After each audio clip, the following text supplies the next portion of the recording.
बेतिया की, और जो कि पश्चिमी चंपारण है, और यहाँ पर संजय जायसवाल जो कि बीजेपी के प्रदेश अध्यक्ष रह चुके हैं, वहाँ से सिटिंग सांसद भी हैं। और पिछला चुनाव जब हुआ था 2019 में, तो सबसे ज़्यादा वोटिंग जो पूरे इन 8 सीटों में कहीं हुआ था तो ये यही सीट थी।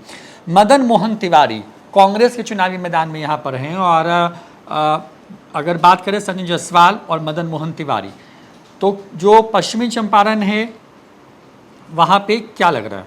लग यही रहा है कि संजय जायसवाल जो जीत का चौका लगाने के लिए इस बार चुनाव मैदान में उतरे थे, तो समीकरण शुरू से ही कई स्तर पर उनके लिए वहाँ पे मुफीद बैठ रहे थे। लेकिन इन सब के बीच कांग्रेस ने जब अचानक से वहाँ पे मदन मोहन तिवारी को अपना उम्मीदवार बनाया, तो इससे मुकाबला रोचक होने की संभावना बनी। लेकिन शायद आप यह कह सकते हैं कि कांग्रेस ने थोड़ी सी देर कर दी उम्मीदवार की घोषणा करने में। जैसे संजय जायसवाल वहाँ के एक बड़े कद्दावर नेता हैं। वर्ष 2009 में जब चुनाव हुए, तो उस चुनाव में संजय जायसवाल ने जीत के 47,343 वोटों के अंतर से जीत हासिल की थी। अब इनका देखिए ग्राफ कैसे तेजी से ऊपर बढ़ा। 2014 के जब लोकसभा के चुनाव हुए, तो केवल 47,000 वोटों से जीतने वाले संजय जायसवाल 2014 के चुनाव में 1,10,000 वोटों के अंतर से चुनाव जीत जाते हैं। और जब 2019 के लोकसभा चुनाव हुए, तो 2,93,000 वोटों के अंतर से संजय जायसवाल की जीत हुई। तो यह दिखाता है कि भारतीय जनता पार्टी और संजय जायसवाल ने किस प्रकार से वहाँ अपने इलाके को मजबूत गढ़ में तब्दील किया। और इतना ही नहीं, जो अगर पूरे इलाके में आप देखेंगे, तो बाद में जो विधानसभा के भी चुनाव हुए, उन चुनावों में भी यह साबित करने की कोशिश की गई कि यह एनडीए का एक मजबूत गढ़ है। और 2020 के चुनावों के दौरान जो विधानसभा के जो चुनाव हुए थे, उसमें 4 विधानसभा सीटों पर भारतीय जनता पार्टी के उम्मीदवारों ने जीत हासिल की थी। जैसे नौतन से वहाँ पे नारायण प्रसाद जो भाजपा के उम्मीदवार रहे, बेतिया में रेणु देवी जो एक दौर में बिहार की उप मुख्यमंत्री भी रहीं, चनपटिया से उमाकांत सिंह चुनाव जीते, रक्सौल से प्रमोद कुमार सिंह, वो भी भारतीय जनता पार्टी के रहे।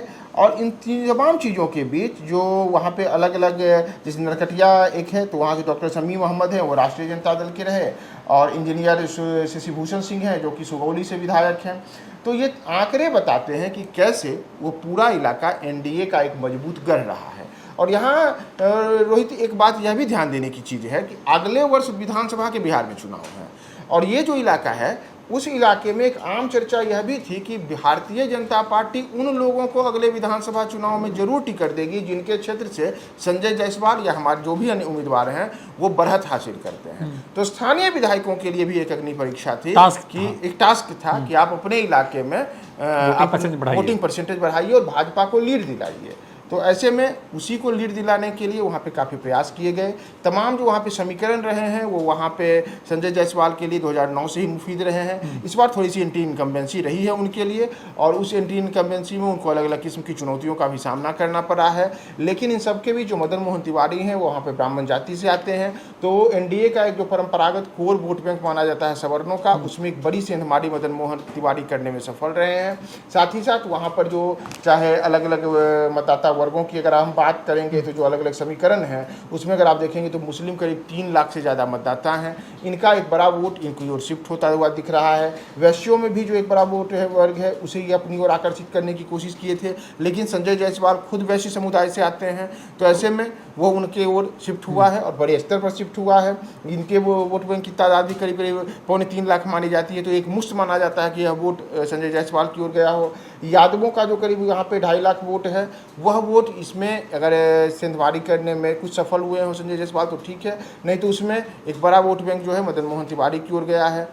खुद इनका ब्राह्मण जाति से आने के कारण वहाँ 1 लाख से ज़्यादा ब्राह्मण मतदाता हैं, तो उसमें भी एक बड़ा वोट इनकी ओर जा सकता है। लेकिन संजय जायसवाल के लिए ज़मीनी स्तर पर चाहे पिछले 3 लोकसभा के चुनाव रहे हों, या विधायकों की वहाँ पर स्थिति है, या कुछ जो जातीय समीकरण हैं, वो समीकरणों के हिसाब से शुरू से ही लीड लेते हुए दिख रहे थे।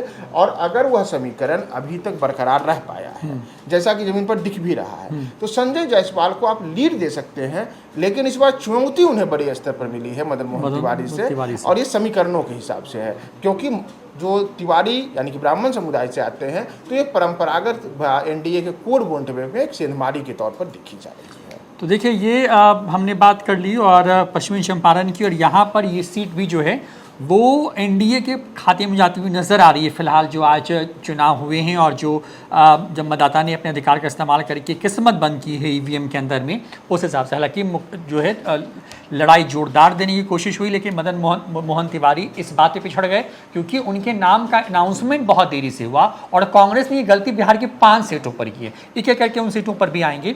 तो 5 सीटों पर देरी से प्रत्याशी के नाम का ऐलान करना कहीं ना कहीं एक बड़ा एज क्रिएट करने में कामयाब हो गए एनडीए के प्रत्याशी, क्योंकि लिस्ट पहले आ गई थी, उनकी सेटिंग थे। तो चौथी बार यहां से लग रहा है कि संजय जायसवाल फिर से चुनाव जीत सकते हैं।